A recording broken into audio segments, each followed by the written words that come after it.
For more than a decade, Washington and New Delhi have cultivated what many analysts called a natural alliance. The United States saw India as the world's largest democracy, a counterweight to China, and a potential manufacturing hub to absorb the exodus of supply chains leaving Chinese factories.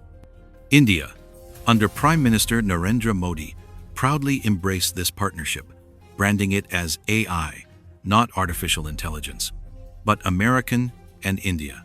And yet, in the summer of President Donald Trump's second term, this proud partnership was shaken to its core. With one stroke of the pen, Trump imposed punitive tariffs of 25%, then doubled them to 50% on Indian exports. With one sharp decision, he announced that the United States would not attend the upcoming Quad Summit. The message was unmistakable. America would not tolerate a partner who tried to play both sides. The shock reverberated instantly. For India, it was a humiliation. The shining bridge to Washington collapsed overnight. For the Quad, comprising the US, Japan, India, and Australia, it was a rupture that risked unraveling the entire Indo-Pacific security net. For China and Russia, it was a moment to gloat, to welcome New Delhi closer into their sphere. But behind the headlines lay a deeper question. Why would Trump, who needs allies to contain China, willingly push India into crisis? Why sabotage a relationship so painstakingly built over the years? The answer is not a miscalculation. It is a strategic shock, a deliberate act designed to expose the contradictions at the heart of the US-India relationship. Trump was not merely punishing unfair trade. He was forcing India to choose America or Moscow, openness or protectionism, alignment or ambiguity. The stage was set for a confrontation far beyond tariffs. This was a test of loyalty, a recalibration of alliances, and a glimpse into how Trump envisions the global chessboard. The immediate trigger was trade. India exported over $80 billion worth of goods to the United States annually, while importing barely half that amount in return. Washington has long complained of asymmetry, Indian markets shielded by tariffs, while American markets remain open to Indian textiles, jewelry, pharmaceuticals, and IT services. Trump, a businessman to the core, viewed this as intolerable. In July, his administration imposed a 25% tariff on Indian goods. When New Delhi continued to purchase discounted Russian oil and advanced weapon systems from Moscow, Trump escalated another 25%, bringing the total penalty to 50%. Suddenly, an Indian cotton t-shirt that sold for $10 in Walmart shot up to $15, more expensive than the same shirt made in China or Vietnam. The shockwaves were immediate. Analysts estimated India could lose $30 billion in exports. Its GDP could contract by nearly 1% within a year. The Indian rupee wobbled, investor confidence shook, and Modi's government faced angry protests from business associations. But the crisis was never only about economics. For years, India had cultivated its role as the indispensable partner of Washington. Quad meetings were a symbol of this bond, four democracies encircling China in the Indo-Pacific. Modi had invested political capital in showcasing his closeness with Trump, even riding together in joint rallies that drew tens of thousands. And yet, the cracks were visible long before the tariffs. India continued to deepen energy ties with Russia, ignoring US sanctions. It abstained in key United Nations votes condemning Moscow's actions in Ukraine. Its border clashes with China made headlines, but New Delhi never severed economic links with Beijing. To Trump, this was opportunism, a partner eating inside and taking outside, benefiting from America's open markets while cozying up to adversaries. By refusing to attend the Quad Summit, Trump drove the point home. It was not simply a diplomatic snub, it was a demonstration that alliances are conditional.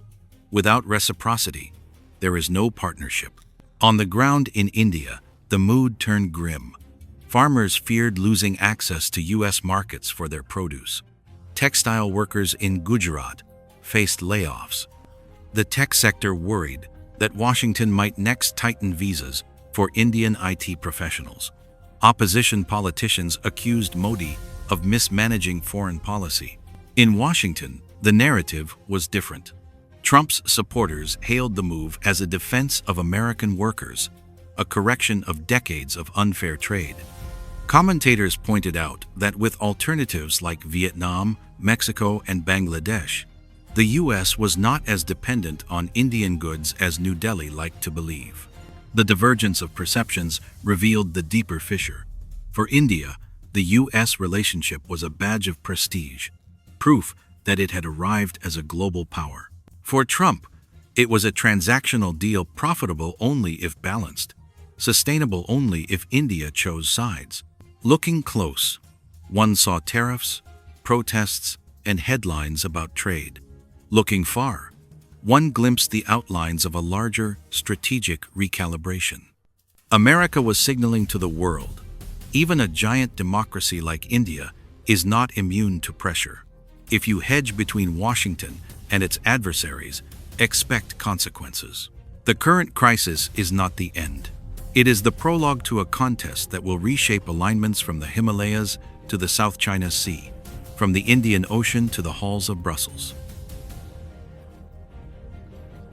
To outsiders, Trump's actions may seem reckless, slapping tariffs on a major partner, skipping a summit meant to counterbalance China, and risking the alienation of the world's largest democracy. But to understand Trump is to see that there is method in the apparent chaos. His doctrine follows a layered logic, one that blends shock tactics with transactional clarity. It can be framed in three tiers: the high strategy, the middle game, and the low blows. The high strategy, forcing clarity. At the highest level, Trump is forcing India to confront a reality it has long tried to avoid. You cannot play both sides forever. For decades, New Delhi mastered the art of hedging. During the Cold War, it flirted with the Soviets under the guise of non-alignment. In the 21st century, it pursued American investment while still buying Russian weapons and maintaining a fragile peace with China. India's leaders called this strategic autonomy. Trump saw it as opportunism. By slamming a 50% tariff on Indian exports and pulling out of the Quad summit, Trump shattered the illusion of cost-free ambiguity. He made it painfully clear: Washington will not bankroll a partner who indirectly funds Moscow's war machine and refuses to decisively align against Beijing. For Trump, forcing clarity is not just about India. It is a message to every U.S. partner. The era of free riding is over. The middle game: reindustrialization of America. At the next level, Trump's doctrine is about America itself. Global corporations, fleeing China's rising costs and authoritarian politics, had begun shifting production to India. Apple, for example, expanded iPhone assembly lines in Bangalore and Chennai. Investors hailed India as the next China. But Trump did not want the next China. He wanted the United States to reclaim its own industrial base. By making Indian goods more expensive through tariffs, he upended the calculus of multinational corporations. Suddenly, the savings of producing in India evaporated. The alternative was either to return to the U.S., where Trump promised tax breaks and deregulation, or risk losing access to America's vast consumer market. It was a classic Trump maneuver: hit hard with tariffs, then offer incentives for reshoring. The middle game was not about punishing India alone. It was about reshaping the global supply chain in America's favor. The low blows: symbolic humiliation. And yet, Trump also understood the theater of power. Skipping the Quad summit was more than a scheduling choice. It was a public act of humiliation for Modi. For a leader who built his domestic image on being courted by Washington, the absence of Trump was a devastating optic. India looked abandoned, while Russia and China looked welcoming. This was not accidental. By humiliating Modi on the international stage, Trump sent a warning. Prestige with America must be earned, not assumed. India could no longer bask in the glow of Washington while quietly hedging elsewhere. Symbolic humiliation is part of Trump's doctrine. Just as he berated NATO allies for not paying their fair share, he now exposed India's double game. The sting of humiliation often forces a faster recalibration than quiet diplomacy ever could. The olive branch and the whip. Trump's doctrine is never pure punishment. He always leaves a door open. Even as he raised tariffs and snubbed the Quad, he told reporters that if India reduced tariffs on U.S. goods to zero, everything could be discussed. In other words, the olive branch remained conditional on compliance. This is the duality of Trump's approach. One hand holds the whip, the other extends an olive branch. The choice is left to the partner. Bend and you are welcomed. Resist and you are isolated. It is transactional, brutal, and unmistakably clear. The paradox for India. For India, the paradox is bitter. After years of investing in the narrative of U.S.-India friendship, it finds itself scolded, punished, and sidelined. The nation that once called itself America's natural ally now appears as a wayward opportunist in Washington's eyes. But this paradox is the very essence of Trump's strategy. He thrives on breaking false certainties. Where others see stability, he sees complacency. By destabilizing the comfort zone, Trump compels his partners to make real choices. The high strategy, clarity, the middle game, reshoring, the low blows, humiliation. Together, these form the doctrine Trump now wields on the global stage. A lighthouse with conditions. The United States, under Trump, is no longer the unblinking lighthouse guiding ships for free. It is a lighthouse with conditions. You can follow its beam only if you agree not to dock in enemy harbors. If you try to straddle both, the light will vanish, leaving you adrift in darkness. India has just experienced what it means to be left in the dark. And yet, even in that darkness, Trump has left a path back to the light. The doctrine is harsh, but it is not closed. The choice remains India's to make. A tariff shock is never confined to spreadsheets. Like a stone dropped into a pond, its ripples spread outward, some immediate and violent, others slower but deeper. In the case of U.S.-India tensions, the impact operates on two levels: the short-term visible tremors and the long-term structural fractures. Short-term impact: economy, politics, and security. The first tremor hit the Indian economy. Overnight, exporters lost their competitive edge. Apparel factories in Gujarat faced mass layoffs as buyers turned to Vietnam or Bangladesh. Jewelry producers in Surat reported order cancellations worth billions. The IT sector, nervous about the symbolism, feared tighter restrictions on visas for Indian engineers. Numbers tell the story starkly. A cotton t-shirt that once retailed in Walmart for $10 from India now cost $15. Vietnamese equivalents hovered at 12, Chinese ones at 14. Indian goods instantly lost their price advantage. Economists projected a $30 billion loss in exports and a near 1% GDP contraction within the first year. The second tremor hit politics. Modi, who had proudly showcased his closeness with Trump in joint rallies, now faced accusations at home of mismanaging foreign policy. Opposition leaders mocked the American dream of the Modi government as a mirage. Farmers' associations and business chambers staged protests demanding relief packages. The third tremor struck security. By alienating Washington, New Delhi leaned harder into Moscow. Russian defense firms offered discounts on Su-30 fighters and S-400 systems. Energy imports from Russia increased. But this only deepened the contradiction. The more India relied on Russia, the further it drifted from the United States. China, watching closely, saw opportunity in India's isolation.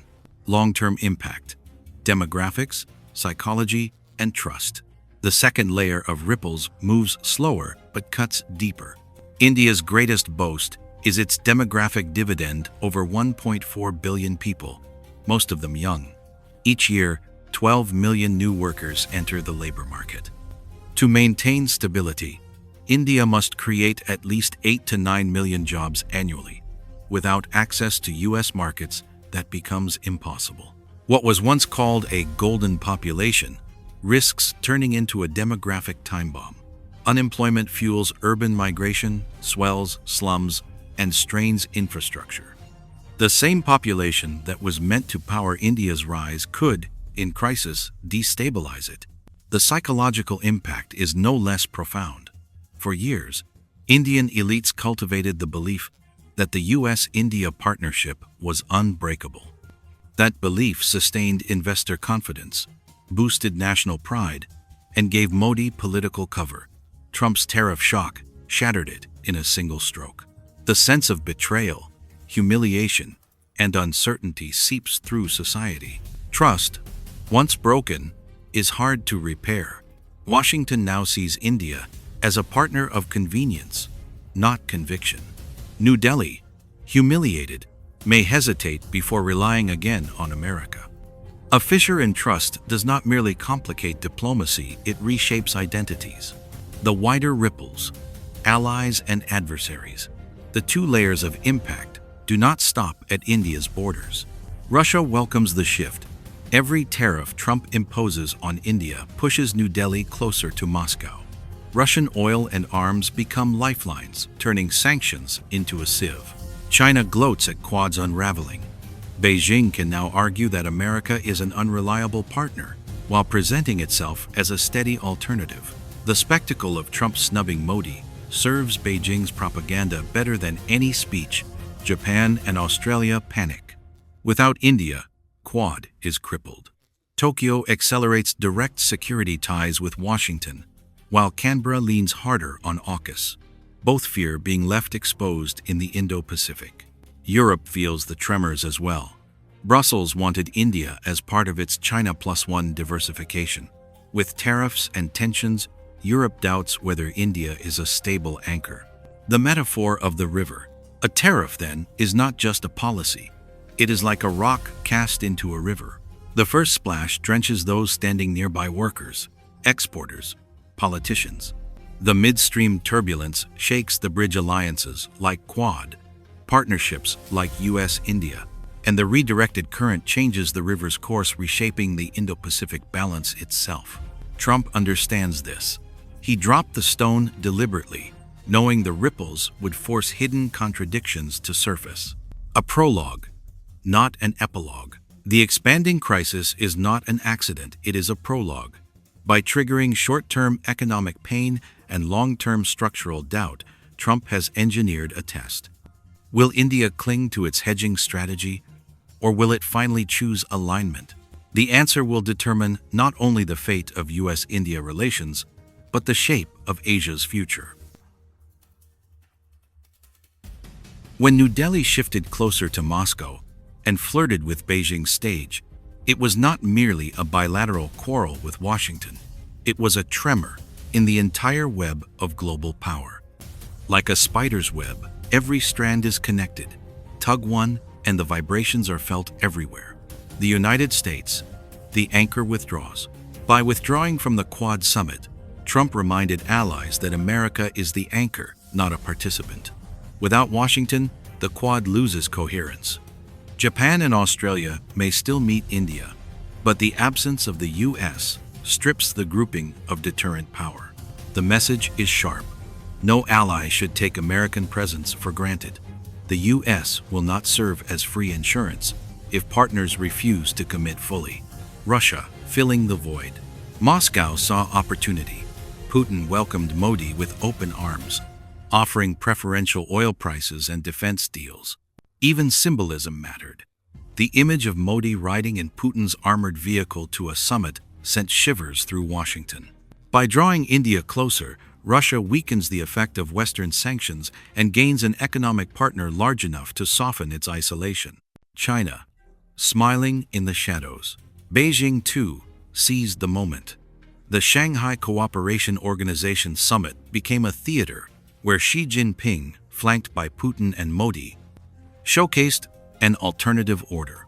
The September 3 military parade in Beijing, where Xi stood proudly with Putin and Kim Jong-un, was broadcast as proof that America's alliances are fragile. Yet the irony is sharp. India and China remain natural rivals, locked in border clashes and strategic competition. By standing under Beijing's spotlight, India risks being overshadowed, losing autonomy in a show choreographed by China. Japan and Australia, unsettled partners. Tokyo had invested heavily in Indian infrastructure, seeing New Delhi as a counterweight to Beijing. Now, Japan fears the pillar is crumbling.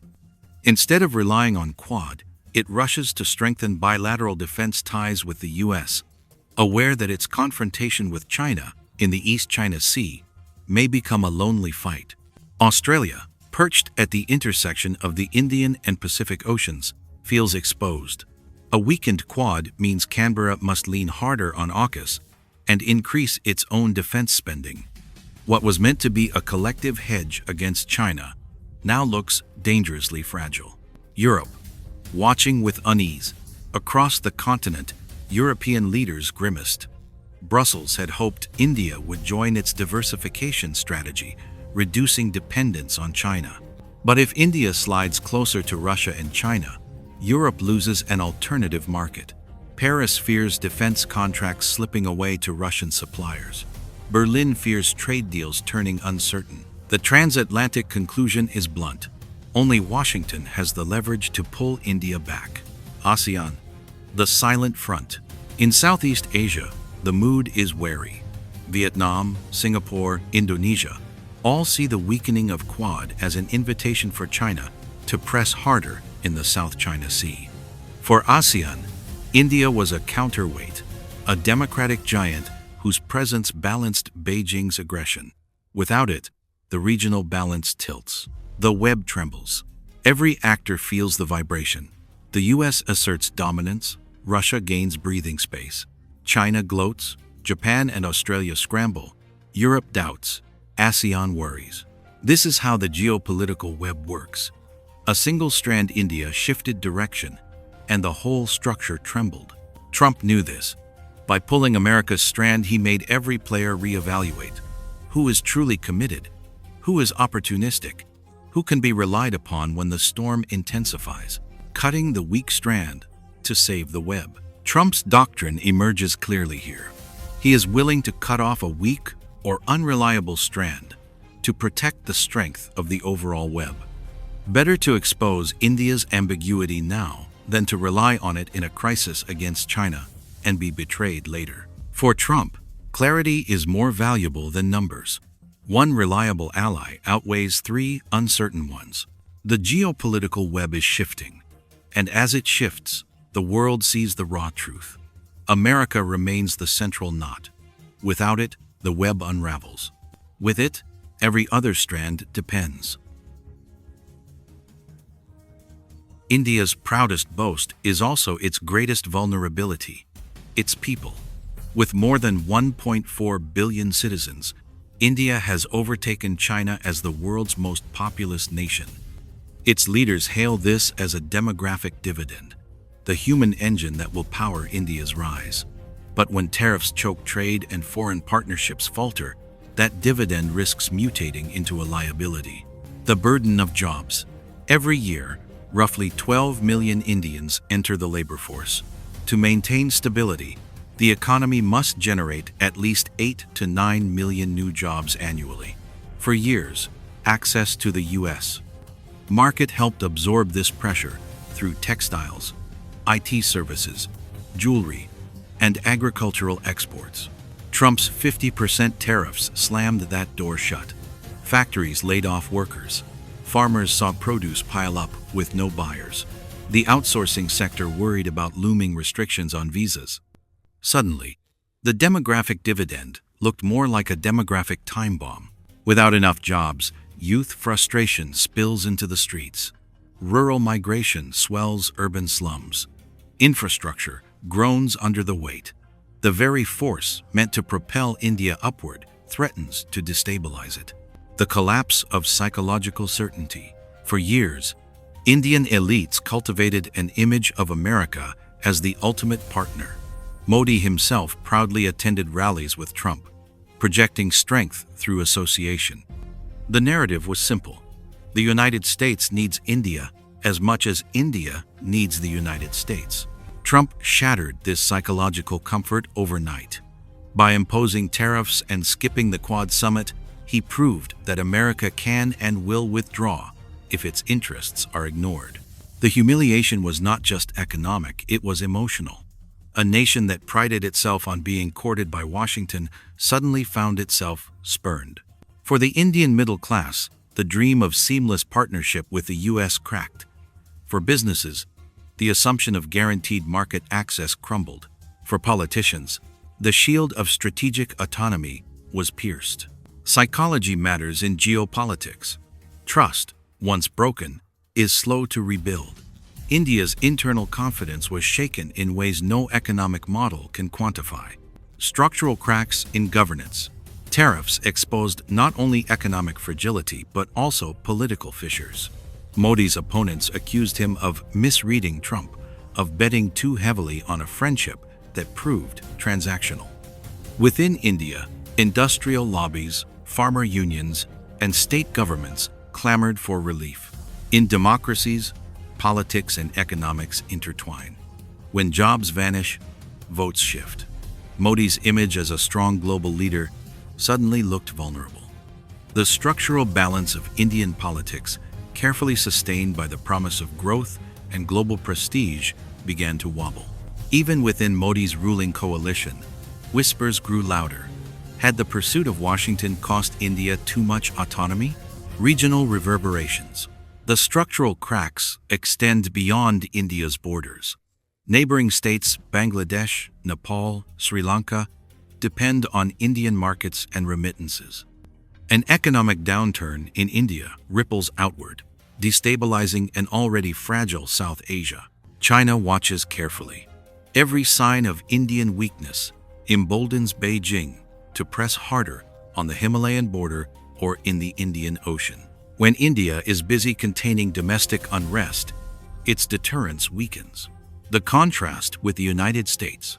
While India wrestles with demographic burdens and psychological shocks, the U.S. tells a different story. Trump's tariffs are framed domestically as a win for American workers. Even if prices rise by $1 or $2, the narrative of protecting American jobs strengthens social cohesion. Thus, a paradox emerges. The same policy that destabilizes India reinforces stability in the United States. One society absorbs the shock with pride, the other with humiliation. The cracked dam. A population of 1.4 billion is like a massive dam holding back the pressure of expectations. If the dam is solid, it channels energy into growth. But if cracks appear, the floodwaters of discontent can sweep away political stability. Trump's tariffs have widened those cracks. The question is whether India can patch them before the pressure overwhelms the system. From dividend to liability. In essence, Trump's policy has turned India's greatest strength into its greatest weakness. What was hailed as a demographic dividend now looks like a looming liability. What was once pride has turned into pressure. Demographics are destiny, the saying goes. But Trump has demonstrated that destiny can be disrupted by tariffs, by humiliation, by the withdrawal of partnership. India stands at a crossroads. Harness its population by aligning decisively with America, or risk seeing that population become the source of its undoing. A rupture between Washington and New Delhi is never confined to two capitals. The Indo-Pacific is a chessboard, and when one piece shifts, the entire board must be rebalanced. Trump's tariff strike and Quad withdrawal set off a chain reaction felt in Moscow, Beijing, Tokyo, Canberra, Brussels, and beyond. The United States, the central knot. By refusing to attend the Quad summit, Trump made one fact clear: The United States is not just another player. It is the central knot holding the alliance web together. Without America, the Quad is little more than a discussion forum. With America, it is a shield. Trump's absence was deliberate. It demonstrated that U.S. presence cannot be taken for granted, that partners must prove their worth. Washington is not a charity, it is the indispensable anchor. Russia, a strategic lifeline. Moscow immediately seized the vacuum. Putin rolled out the red carpet for Modi, offering cut-rate oil, flexible payment terms, and discounted defense hardware. The optics of Modi riding alongside Putin in an armored convoy were broadcast worldwide, an unmistakable signal that India still had powerful friends. For Russia, every tariff imposed by Washington pushes India deeper into its embrace. The Kremlin gains a market for energy and weapons, while India finds short-term relief. Sanctions that once isolated Moscow now look porous, undermined by Indian demand. China, the shadow beneficiary. Beijing relishes the drama. With the SCO summit and a massive military parade in Beijing, Xi Jinping positioned himself as the patron of an alternative order. The imagery of Xi, flanked by Putin and Modi, carried symbolic weight, a front of nations outside Washington's orbit. Yet beneath the theatrics lies irony. India and China are bitter rivals, locked in territorial disputes along the Himalayas. New Delhi may share a stage with Beijing, but in substance, it remains wary. Still, the spectacle is enough for Chinese propaganda. If America abandons India, Beijing stands ready to claim center stage. Japan and Australia, nervous pillars. Tokyo invested billions into Indian infrastructure and saw the Quad as an essential hedge against Chinese expansion. Without U.S. participation, and with India wobbling, Japan faces the nightmare of confronting Beijing largely alone. The East China Sea feels more dangerous when the Quad looks shaky. Australia, too, feels exposed. Canberra once counted on the Quad as its geopolitical insurance policy. Now, it must rely more heavily on AUKUS and its alliance with Washington and London. Defense budgets rise, urgency grows, but confidence weakens. Europe, disappointment and doubt. In Brussels, the rupture is sobering. The European Union had pinned hopes on India as a China plus one diversification strategy, a democratic partner to balance supply chains. But if India edges closer to Russia and China, Europe loses an alternative. Paris fears defense contracts slipping into Moscow's hands. Berlin worries that India's instability will derail trade ambitions. The quiet conclusion is blunt. Only Washington has the leverage to pull India back. ASEAN, the silent alarm. In Southeast Asia, unease spreads. Vietnam, Singapore, and Indonesia see the weakening of Quad as an open invitation for Beijing to press harder in the South China Sea. For ASEAN, India was a democratic counterweight, an extra pillar of balance. Without it, China's influence looms larger. The chessboard metaphor. This is how the global chessboard functions. One piece India changes position, and every other piece must adjust. Allies scramble, adversaries exploit, and the balance of power shifts. Trump understood this. By pulling back, he forced the world to confront uncomfortable truths. Which allies are reliable? Which ones are opportunistic? Who can be counted on when the storm intensifies? Clarity over numbers. Trump's doctrine becomes visible again. Clarity matters more than numbers. Better to expose India's ambiguity now than to rely on it in a future crisis against China. Better to have fewer allies who are fully committed than many who are half-hearted. On the chessboard, quantity matters less than loyalty. For Trump, cutting one unreliable piece strengthens the game. A global repercussion. From Moscow to Beijing, from Tokyo to Canberra, from Brussels to Singapore, the tremor of Trump's tariff strike echoes. It reminds the world of one undeniable truth. America remains the center. Without it, alliances crumble. With it, every player must align or risk isolation. The chessboard has shifted, and the next move belongs to India. History often repeats itself, not as a mirror image but as a rhyme. In the US-India rupture under Trump, echoes of the past resound, yet the stakes are higher, the stage larger, the consequences sharper. The paradox of India's strategy. During the Cold War, India cloaked itself in non-alignment, while leaning heavily on the Soviet Union. It sold the world an image of independence while quietly choosing sides. Half a century later, the pattern persists. India proclaims strategic autonomy, yet buys Russian oil, trades with China, and courts Washington simultaneously. The paradox is clear. By trying to please all, India satisfies none. By seeking autonomy, it risks dependence. By refusing to choose, it finds itself cornered. Trump's tariffs ripped away the veil. The United States will not subsidize ambiguity.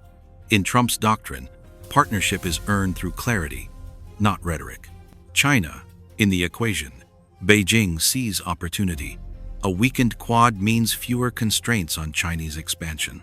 A humiliated India is easier to manage along the Himalayan border. Yet China also recognizes danger. A cornered India may harden, investing in nuclear deterrence, expanding naval reach in the Indian Ocean, and asserting itself in ways Beijing cannot control. Thus, China plays a careful game, smiling at India's discomfort while preparing for the possibility of a fiercer rival. The American position. For Trump, the paradox is deliberate.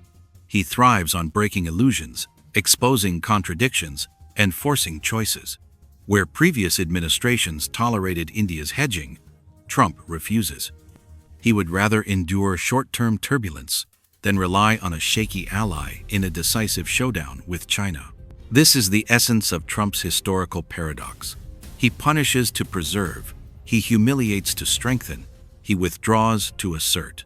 It shocks, but it clarifies. The open ending. And so, the world arrives at an open ending. India stands at a crossroads.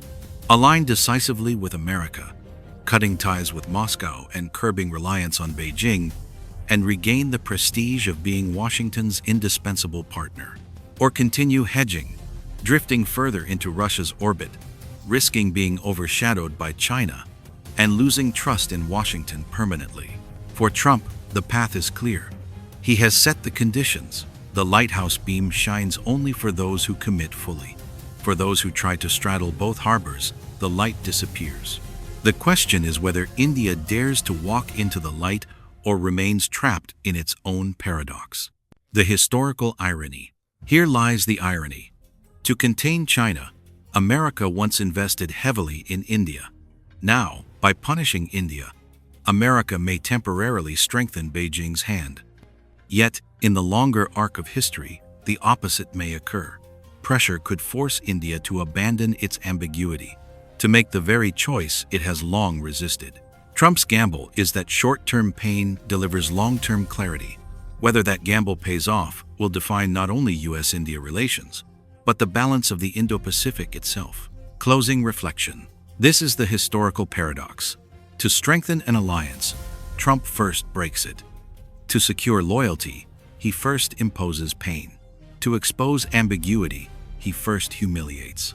The world watches. Allies calculate. Adversaries maneuver. And history holds its breath. Will India choose decisiveness or drift? Will America's shock doctrine reshape Asia or fracture it?